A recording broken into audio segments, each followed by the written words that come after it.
The Earth is what all we have in common.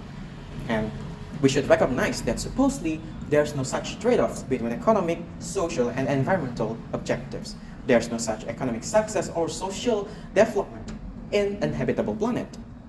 So, in this time of crisis, it is very important to recognize the situation and refrain from jeopardizing civilization through imprudent actions, which we will discuss further in my informative speech entitled Tackling Climate Change, the Importance of Green Industrial Policy Implementations in Indonesia. But first of all, let me introduce myself. My name is Agus Erik Wistika Putra from FEB Udayana. Indonesia and commitment.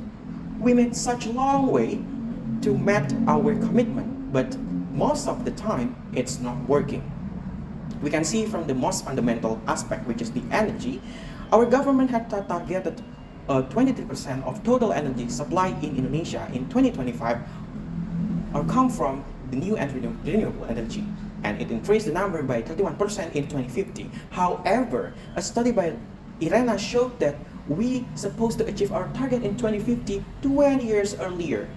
It's just shown that our commitment is not fast enough, that our movement isn't fast enough.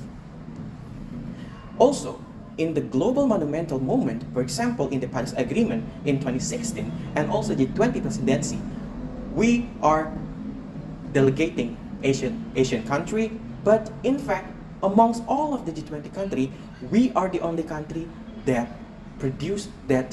emit most of the emission to the world. It means that the number of greenhouse gas emissions that we emit year by year are increased, which remain us to be the burden of the affiliates. Legally speaking, we also conducted the Omnibus Law, which is somehow neglected some of the environmental indicators, especially in business legalization bureaucracy. As the accountancy students, I really see that we need to take account of all the things happens around, which take account from the environmental costs and also externalities from all of this phenomenon. So that it is very important to take account by implementing the green industrial policy in Indonesia. It is also become a very crucial agenda, not only because we are one of the biggest pollutants in the world, but also because we also could have a benefits from implementing the GIP. One, we could increase our potential growth as a developing country. Second one, we can get more accessible and inclusive access to a better environmental goods. And the third one, we could leverage our competitive advantage in the environmental landscape. For all of this reason, implementing green industrial policy become more and more crucial for Indonesia. But where do we start? We can start by the justification from Rasentan Rodan, policymakers, that initiating the big push, which to push not only one but all the sector of the policy stakeholders in a country, which we will be conducted also with the leading green industrial policy practice, for example, Taiwan, Singapore, and India. This seems including three phases. The first one is to create and cultivate the value and the capital from our deepest pocket, the government. After this has been done, we can move to the second phase, which is to improve and to develop the industry, especially the energy industry, which has the most potential in this scene.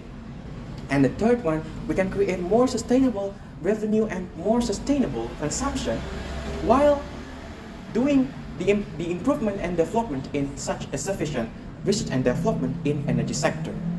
By doing all of this, Indonesia has been one more step closer to achieving its SDGs number 13 goals, which is climate actions, by reducing the green gas house emissions and providing a better sustainable living for its citizens. Lastly, I really encourage you all to take action and together to create a better tomorrow to achieve the economic, social, and environmental objective harmoniously achieved without neglecting the planet well-being. Thank you.